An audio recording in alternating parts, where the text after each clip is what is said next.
Gálatas 5, versículos 1 a 12. Para a liberdade foi que Cristo nos libertou. Permanecei, pois, firmes, e não vos submetais de novo a jugo de escravidão. Eu, Paulo, vos digo que, se vos deixar de circuncidar, Cristo de nada vos aproveitará. De novo, testifico a todo homem que se deixa circuncidar, que está obrigado a guardar toda a lei. De Cristo vos desligastes, vós que procurais justificar-vos na lei. Da graça decaístes. Porque nós, pelo Espírito, aguardamos a esperança da justiça que provém da fé. Porque em Cristo Jesus nem a circuncisão, nem a incircuncisão tem valor algum, mas a fé que atua pelo amor. Vós corrieis bem. Quem vos impediu de continuardes a obedecer à verdade? Essa persuasão não vem daquele que vos chama. Um pouco de fermento leveda toda a massa. Confio de vós no Senhor que não alimentareis nenhum outro sentimento, mas aquele que vos perturba, seja ele quem for, sofrerá condenação. Eu, porém, irmãos, se ainda prego a circuncisão, porque continua sendo perseguido, logo está desfeito o escândalo da cruz. Tomara até se mutilassem os que vos incitam à rebeldia. Até aqui a palavra do Senhor. Vamos orar mais uma vez? Senhor, obrigado por nos trazer a Tua presença nessa noite, para que pudéssemos estudar a Tua palavra, para que pudéssemos mais uma vez ter os nossos olhos abertos, esticados para contemplar as maravilhas da Tua lei. Fala conosco nessa noite, Senhor. Dá-nos a atenção que necessitamos para prestar atenção em cada detalhe e também para aplicarmos o Evangelho nas nossas vidas, Senhor. Usa-nos para que possamos, nessa noite, pelo Teu Espírito, sermos transformados na imagem de Jesus. No nome dele nós oramos. Amém. Irmãos, um dos filmes que eu mais gosto dessa última década é o filme A Origem. Filme em inglês chamado Inception, um filme do Leonardo DiCaprio. E é um filme bem interessante, um filme bem diferente, que ele trata de um assunto que é um grande tabu para nós, o assunto dos sonhos. Né? Como é que funcionam os nossos sonhos? Todo dia você dorme, você sonha com uma série de coisas, e você fica se perguntando, quem haverá de explicar os meus sonhos? Não é verdade? E a ideia desse filme, a trama, se você não assistiu ainda, o spoiler está indo aqui agora. Mas a ideia da trama desse filme é justamente, eles trabalham a possibilidade de que uma equipe profissional possa infiltrar no sonho de alguém e implantar uma ideia nesse sonho. Uma ideia que vai ficar lá no campo mais subjetivo do subconsciente, mas essa ideia será suficiente para transformar a vida de uma pessoa, mesmo que ela não saiba disso conscientemente. Então aquela ideia implantada vai ter um efeito bombástico, vai mudar o curso da história. No caso, no filme, eles são criminosos, eles querem implantar a ideia na cabeça de um homem para que ele possa fazer algo com a empresa dele, e por aí vai. Você vai ter que assistir o filme para descobrir o resto da história. Mas essa ideia, meus irmãos, essa ideia de uma ideia implantada, uma ideia sutil e suave, que ninguém consegue perceber, mas é capaz de mudar o curso da vida das pessoas, isso é algo com o qual nós lidamos frequentemente. Não apenas quando você fica achando que os filmes têm mensagens subliminares, mas o potencial de ideias que mudam o curso de nações. Se você já estudou algo a respeito do nazismo e do que Hitler fez junto ao povo alemão em meados da década de 40, você sabe justamente que a ideia era implantar uma ideia na cabeça do povo de que, de alguma maneira, a raça ariana era superior a outras raças e, a partir disso, fazer com que a nação seguisse o seu líder. Eu e Débora tivemos a oportunidade de morar nos Estados Unidos durante alguns anos e ali naquele contexto é impressionante ver as implicações no sul dos Estados Unidos do que foi promulgado em termos da superioridade da raça branca em relação aos negros. Ainda que hoje a escravidão não exista mais no contexto norte-americano, mas as implicações históricas disso ainda perduram. O racismo indireto, a tal Guerra Fria, a ideia de você ser politicamente correto, porque essas ideias estão implantadas na cabeça das pessoas. Meus irmãos, quantas ideias ao longo da história tiveram essa capacidade? Essa capacidade de entrar no nosso subconsciente e causar danos a longo prazo. E veja que no povo de Deus isso aconteceu demais. Determinadas heresias ao longo da história, determinadas linhas de pensamento, ideologias, filosofias que causaram tanto dano na igreja, que mesmo que houvesse uma decisão da igreja de abandonar aquela heresia, as consequências perduraram séculos, perduraram muito tempo. E a igreja, no momento que deixou de cortar o mal pela raiz, de frear o mal que estava acontecendo, ela colheu uma consequência para o resto da sua história. E de alguma maneira, o que Paulo está fazendo hoje nesse texto, meus irmãos, é exatamente isso. Ele está insistindo tanto com os Gálatas no mesmo argumento, semana após semana, como você está vendo, porque ele sabe do potencial danoso de algumas ideias. E o que elas são capazes de fazer na vida do povo. E aqui ele escreve mais uma seção dura dessa carta. A ideia de precisamos cortar o mal pela raiz. Devemos impedir o progresso de ideias venenosas logo no início. Porque a perpetuação desses erros se manifestará de inúmeras maneiras que vão causar malefícios tremendos na vida do povo de Deus. E o texto de hoje trata disso, meus irmãos. Nós devemos lutar pelos benefícios da liberdade que nós adquirimos em Cristo. Devemos odiar o mal. Devemos ser firmes e cautelosos quanto àqueles que promovem o erro no meio do corpo. Essa é a ideia que Paulo vai trabalhar hoje. Nós faremos isso em 3 partes. Veja logo no versículo 1 o que Paulo diz. Ele diz, para a liberdade foi que Cristo nos libertou. Que frase engraçada, né? Frase diferente de falar. Cristo nos libertou para a liberdade. É claro que ele nos libertou para a liberdade. Mas por que reforçar dessa forma? De que liberdade Paulo está falando ao redor desse livro de Gálatas? Meus irmãos, o ponto todo do livro de Gálatas é o ponto da liberdade. O ponto da verdadeira liberdade que foi adquirida pela obra de Cristo Jesus. Na semana passada nós tratamos de uma história do Antigo Testamento, de 2 mulheres e 2 filhos, você lembra? Sara e Isaac, Agar e Ismael, que falam de 2 grandes alianças que descrevem todas as pessoas que estão nesse mundo. As pessoas que estão debaixo da maldição da lei, ou as pessoas que foram libertas em Cristo Jesus. E o texto nos fala de que a graça para a restauração daqueles que estão debaixo da maldição da lei. Assim como Sara era estéril e Deus, através de uma promessa, resgatou essa família e promoveu uma grande descendência, assim também com Israel espiritual. Mesmo no exílio babilônico das nossas vidas, o Senhor vem até nós por meio da sua promessa e faz uma grande obra. Mas é uma obra que acontece no meio de um contexto de conflito. Porque aqueles que não são da promessa, os legalistas, tendem a perseguir aqueles que são filhos da promessa. E esse embate é um embate histórico que perdura séculos na história da humanidade. E é isso que Paulo está reforçando agora com esse versículo que funciona como um resumo de tudo que ele falou até agora. Para a liberdade foi que Cristo nos libertou. Essa liberdade ela tem 3 componentes principais. Um é a liberdade da lei como um sistema de salvação. O homem não pode ser salvo pela obra da lei, porque ele é incapaz de cumprir tudo o que a lei requer dele. Na verdade, a lei se torna uma maldição quando o homem tenta estabelecer a sua própria justiça. Mas também não é a liberdade apenas da lei, mas é a liberdade do domínio do pecado. Cristo nos libertou do império das trevas. Aleluia por isso. Veja que não é apenas de um sistema de ideias, mas também do poder do mal, que era a nossa prisão eterna. E agora, em Cristo, de fato temos liberdade para viver com Ele. Nós somos sobrenaturalmente regenerados. Nós fomos ressuscitados e vivificados para viver com Deus. Nós recebemos um novo coração. Deus colocou o selo do Imetro na gente. Ele colocou o Espírito Santo dentro de nós. E onde está o Espírito, ninguém tasca.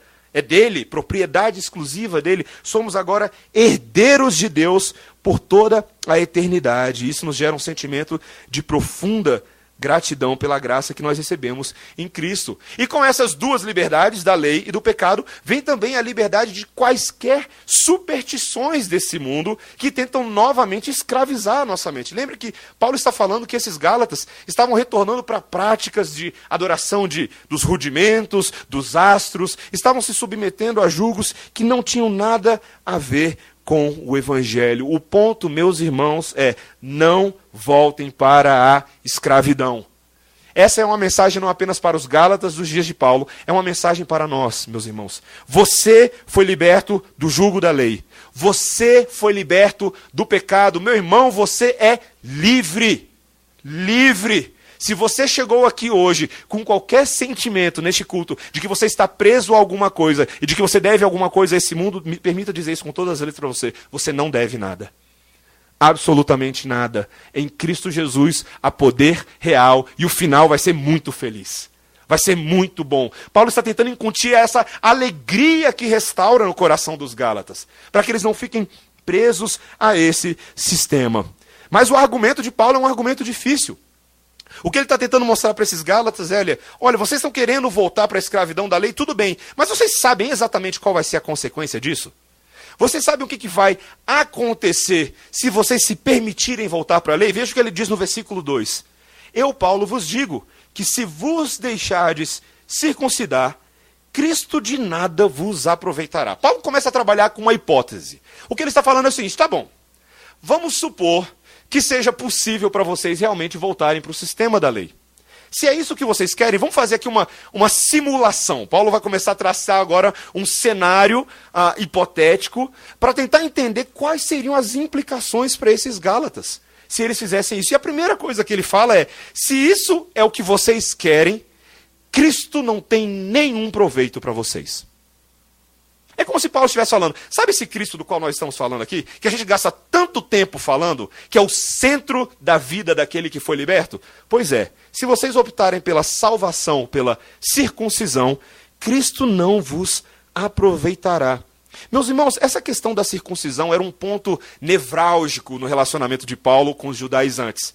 Os apóstolos, lá em Atos 15, fica registrado que eles se reuniram em Jerusalém, porque aqui no livro de Gálatas, Paulo fala que alguns da Judéia vieram até Barnabé e Paulo e começaram a discutir com eles de que a circuncisão era necessária para que alguém fosse salvo em Cristo Jesus. De que os gentios, assim como os judeus, também deveriam ter o sinal externo do pacto, o sinal da circuncisão. E aquilo gerou um bom debate entre os apóstolos. Depois você investiga lá em Atos 15. Eles conversaram, eles apresentaram argumentos, eles estavam vivendo aquela transição da antiga lei para a nova aliança. Mas a conclusão final dos apóstolos foi, os gentios não precisam da circuncisão para a salvação.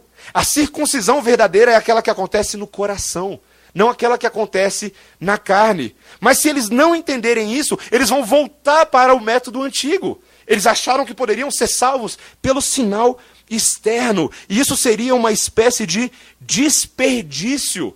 Vocês não vão aproveitar nada de Cristo. E mais, a obra de Cristo será como que desperdiçada para vocês. Veja bem, o que ele está falando é, você lembra de tudo que Cristo fez? Cristo é Deus. Ele sai do seu plano eterno, do seu reino de glória, para entrar nesse mundo como um bebezinho numa manjedoura.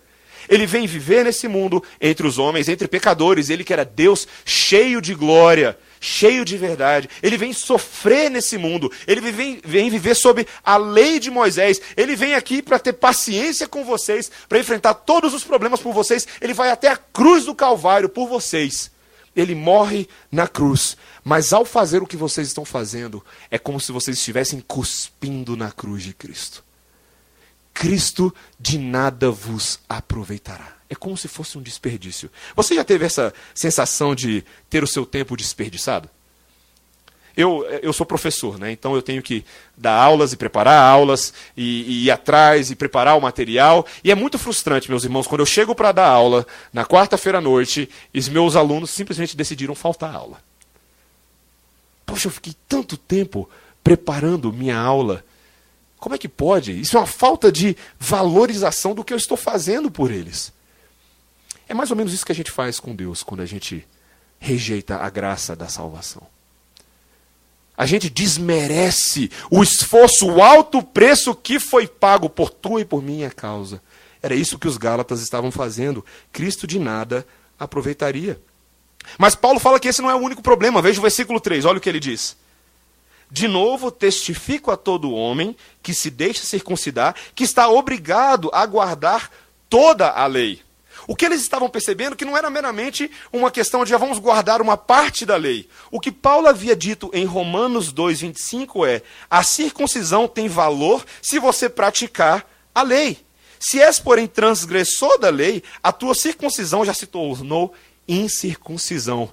O que Paulo está falando é o seguinte: não adianta você querer cumprir só uma parte da lei. É tão bonito isso, né? Você seleciona o que te é mais agradável, mas você não está disposto a seguir até o final na prática de todas as coisas que o Deus Criador dos céus e da terra demanda de você. Esse era o grande problema de Jesus com os fariseus. Qual era o problema deles? Hipocrisia. Olha, meus irmãos, vocês podem até ouvir o que os fariseus têm a dizer. Foi o que Jesus disse para os discípulos. Mas não façam como eles façam, porque eles são hipócritas. O ensino deles não corresponde com a prática deles. Eles impõem pesados fardos sobre vocês, mas eles mesmos não estão dispostos a seguir esses fardos. Esse é o problema do legalista. Na igreja, você já pode ter visto isso. Talvez você seja uma pessoa assim.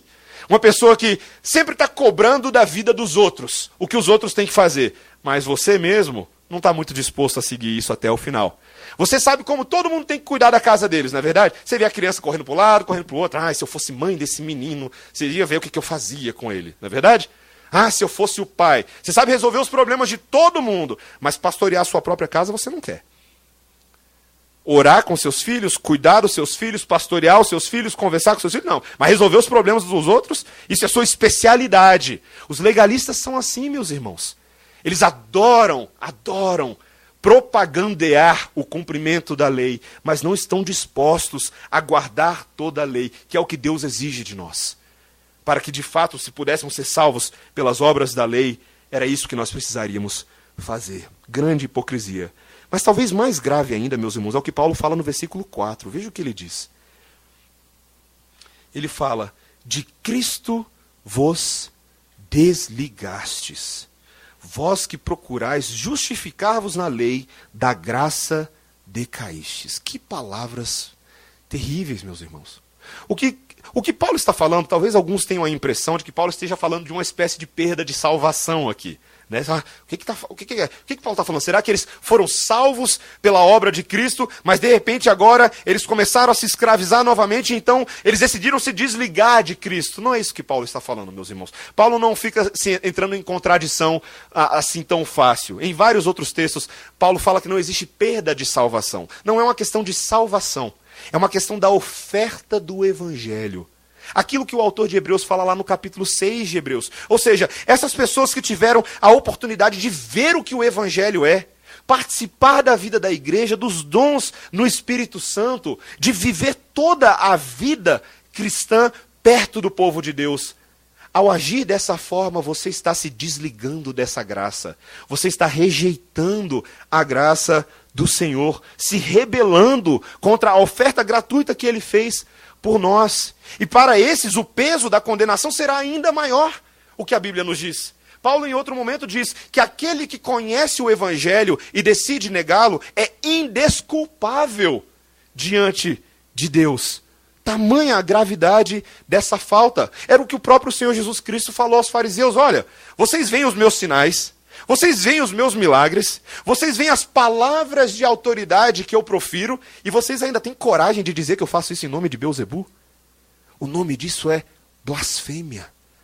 Blasfêmia contra Deus. Sabe, meus irmãos, talvez muitas vezes nós não falemos palavras blasfemas contra o nosso Deus, mas é possível que nós tenhamos ações blasfemas. Um estilo de vida que nega a graça que foi revelada a nós. Quando tentamos nos justificar pelas nossas ações, somos legalistas, estamos agindo de uma forma contrária àquilo que Deus espera de nós. Meus irmãos, essa é a grande diferença entre o crente carnal e o crente espiritual. É uma questão de foco.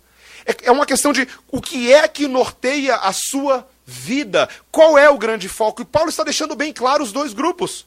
O grupo que quer se salvar pela lei e o grupo que é salvo pela fé em Cristo Jesus. É o que ele fala no versículo 5. Veja, ele diz: porque nós, pelo Espírito, aguardamos a esperança da justiça que provém pela fé.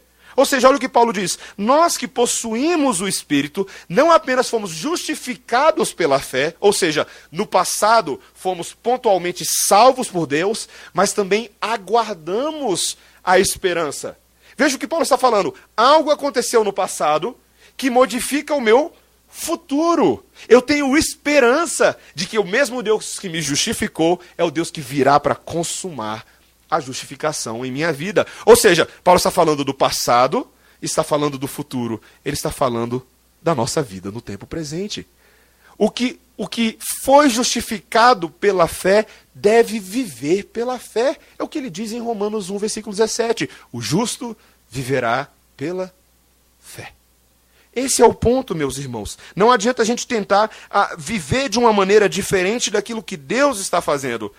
O comentário do Sproul diz o seguinte: o Espírito Santo nos dá uma ardente expectativa de justificação no último dia, porque nós já fomos justificados em Cristo. Portanto, o Espírito Santo é para nós como uma antecipação da completa esperança na glória, pois ele nos confere os benefícios de Cristo ressurreto. Deixa eu te perguntar uma coisa, meu irmão, minha irmã. Você sonha com o dia que Jesus Cristo vai voltar? Deixa eu fazer essa pergunta sincera para você. Como é que você vive a sua vida cristã hoje? Você se enfurna nos seus problemas? Vive a sua vidinha aqui? Ou você vive numa completa antecipação da glória que está por vir? Você entende o que eu estou falando?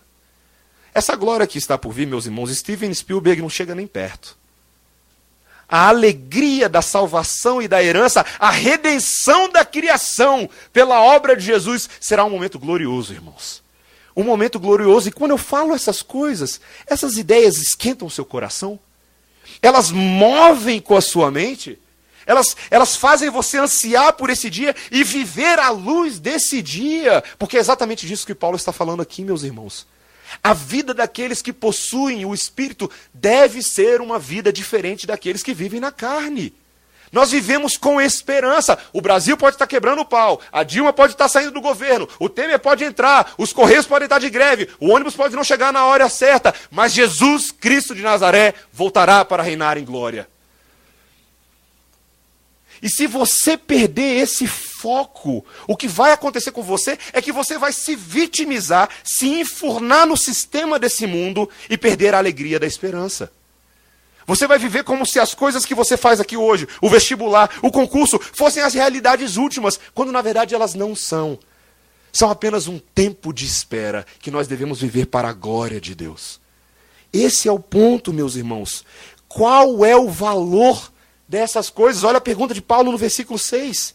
Ele fala, porque em Cristo Jesus, ou seja, a constatação de Paulo, ele fala, em Cristo Jesus, nem a circuncisão, nem a incircuncisão tem valor algum. Paulo agora coloca tudo no mesmo plano. Quer saber? Quando o assunto é Cristo, essas categorias não interferem. O que você faz com o seu corpo não tem validade alguma, o seu corpo externamente. A sua circuncisão, ela não tem capacidade de constranger Deus a te salvar, constranger Deus a te favorecer. Muitas vezes eu acho que a ideia aqui, meus irmãos, que Paulo está tratando, é como aquele halterofilista que fica na praia e as menininhas ficam ao redor, sabe? Olhando para o halterofilista, ele mostrando os músculos dele, fazendo pose. Você já viu essa cena antes, né? Ele fica lá na praia fazendo tudo aquilo.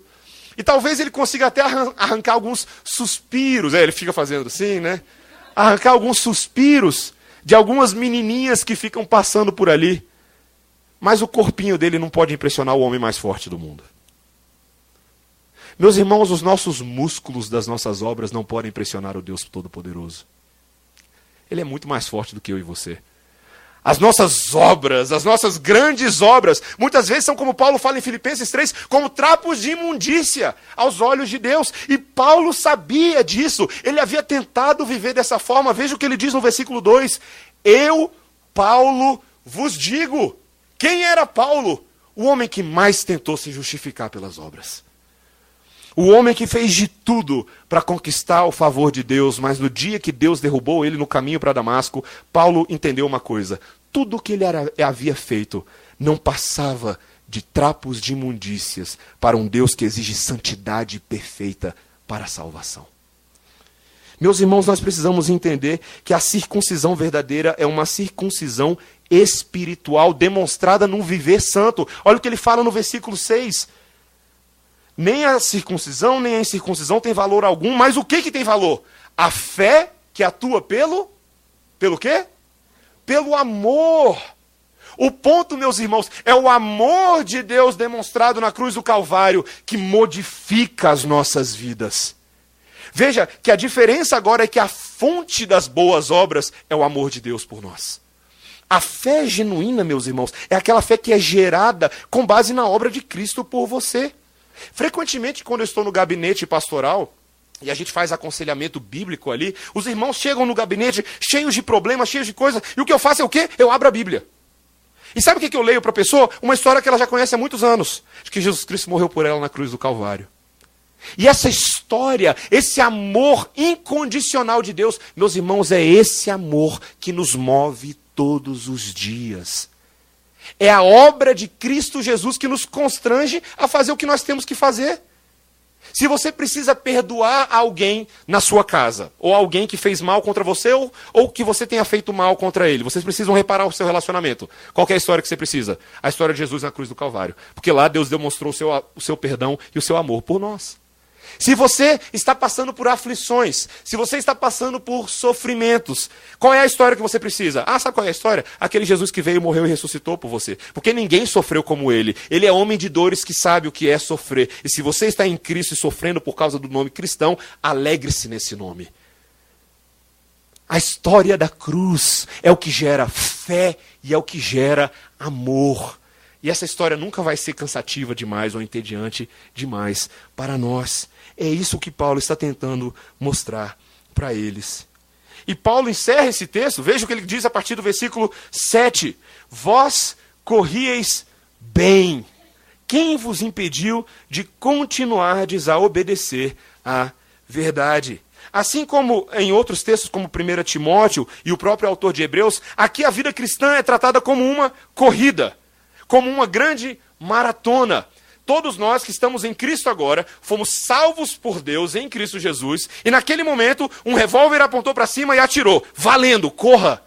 Essa é a corrida da nossa santificação, e essa imagem que Paulo trata é a imagem daquilo que eu e você vivemos todos os dias. Estamos numa corrida, mas algo aconteceu nessa corrida.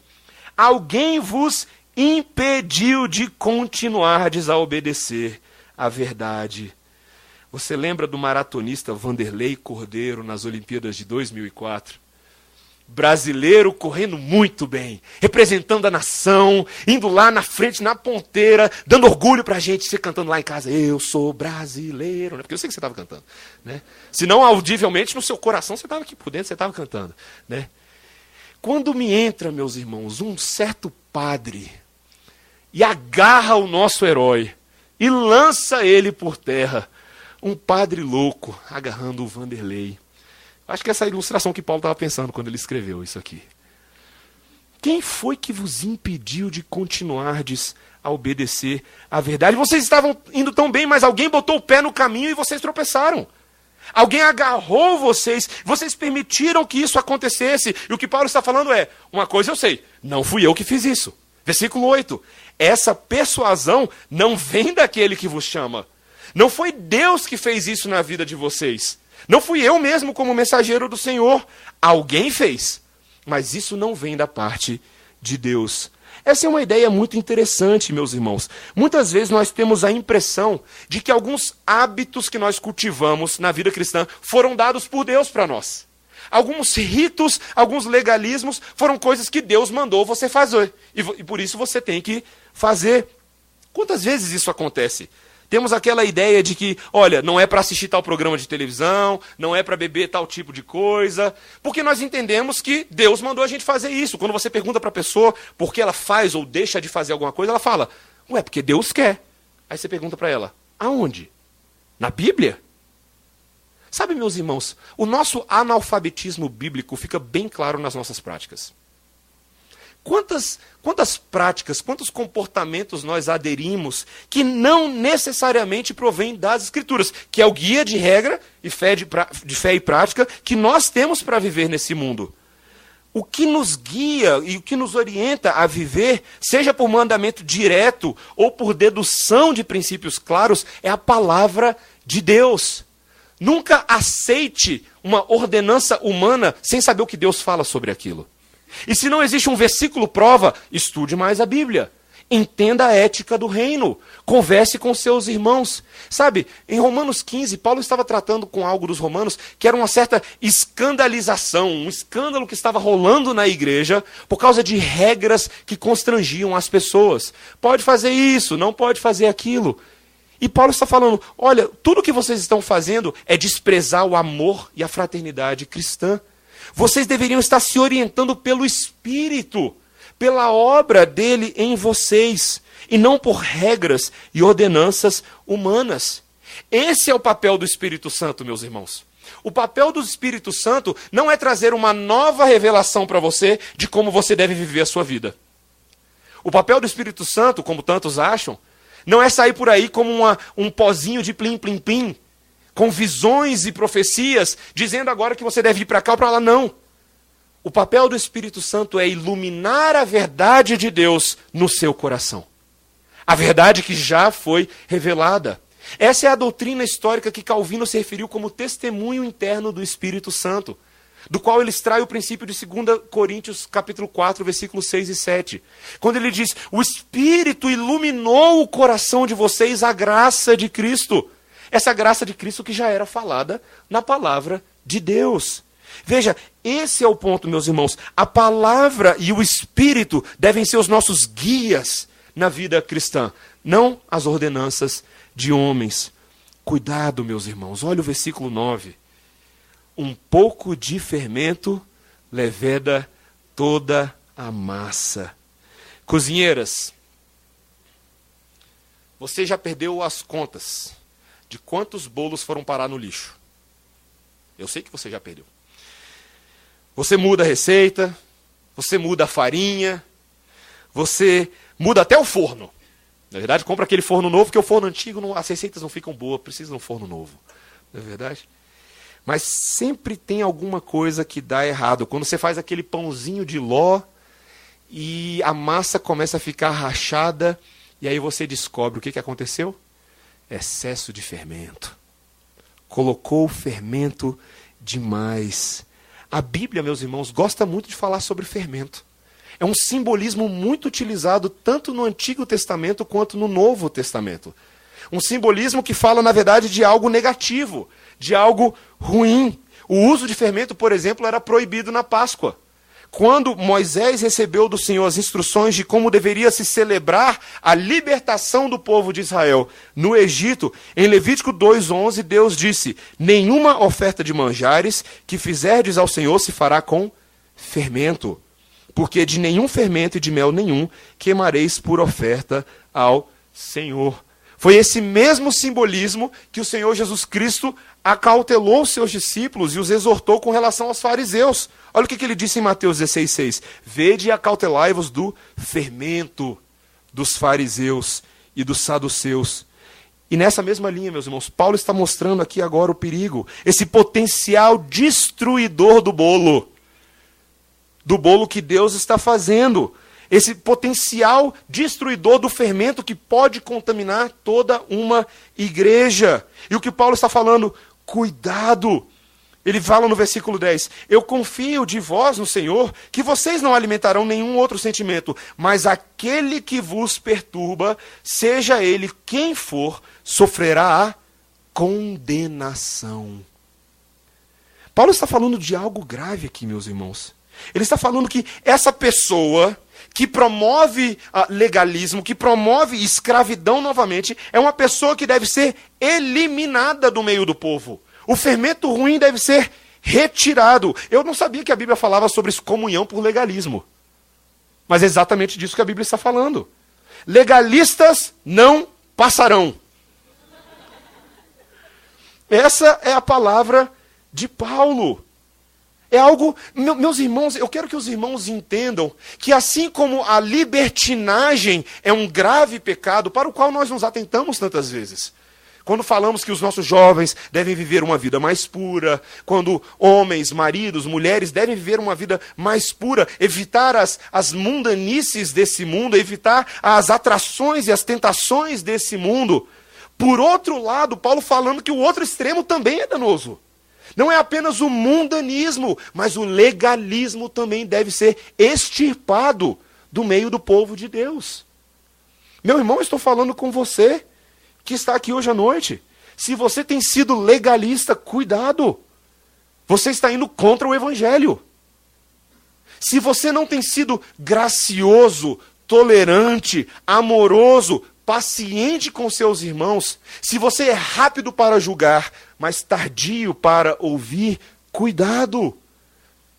Essa pessoa deveria ser eliminada. E o problema não era apenas uma eliminação, havia um aspecto de condenação, o que Paulo fala. Quando nós pensamos numa disciplina eclesiástica, nós entendemos que o Senhor Jesus Cristo conferiu à liderança da igreja a autoridade para julgar nesse mundo, para avaliar situações e proferir sentenças de condenação temporal. Mas a Bíblia fala também de outra condenação. Uma condenação que não pode ser efetivada por presbíteros da igreja. Uma condenação que só o próprio Deus pode fazer. E tem a ver com o dia do juízo final. Naquele dia em que todos comparecerão diante do trono de Deus, libertinos e legalistas. E ele julgará as obras de cada um, segundo os seus méritos. Meus irmãos, se estamos em Cristo, não há espaço para esse tipo de atitude. Paulo fecha esse texto no versículo 12 falando algo grave. Veja o que ele diz. Tomara até se mutilassem os que vos incitam à rebeldia. Uau!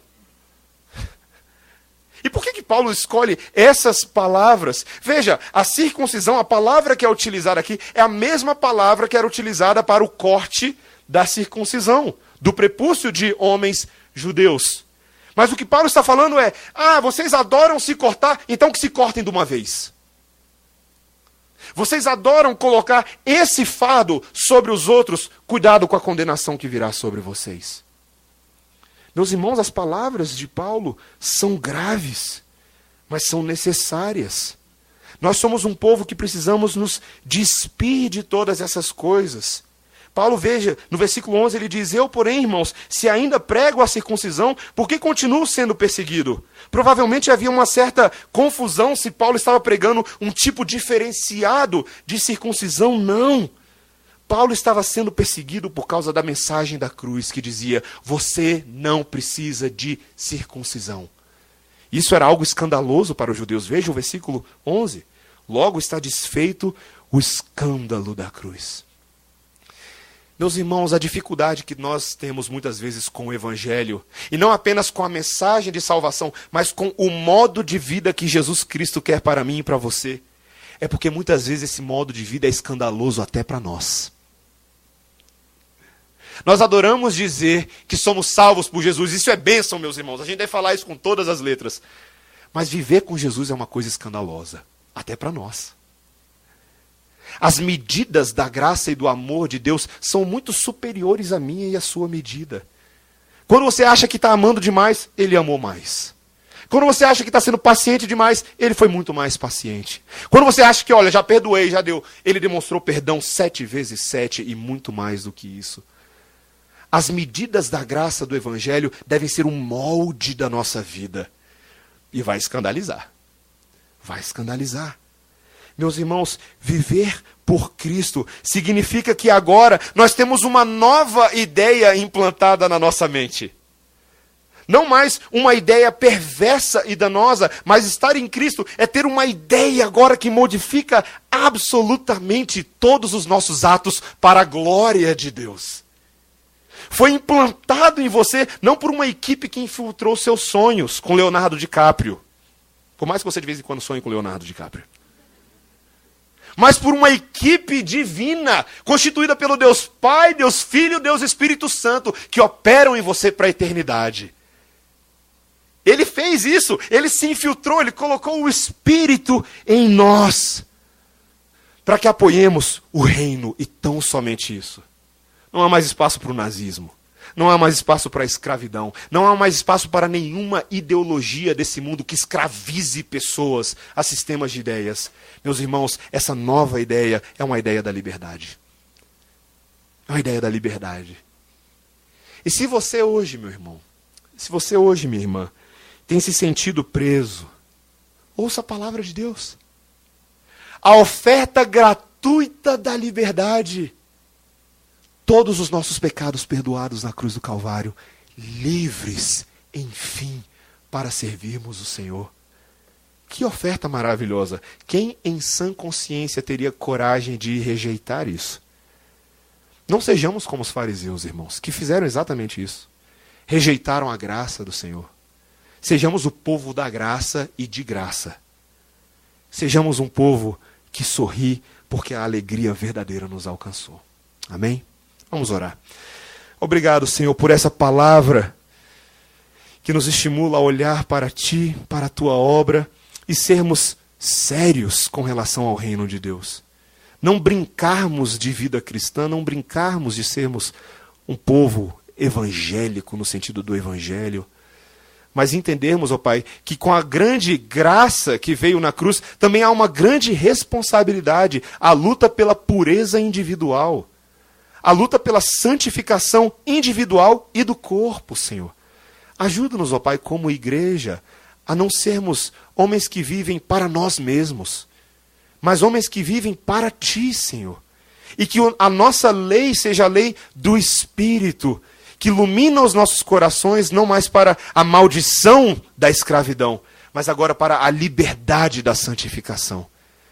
Senhor, que nós possamos entender que as boas obras que agora devemos sim fazer, são para nós não como meio de salvação, mas como resultado da Tua salvação, Senhor.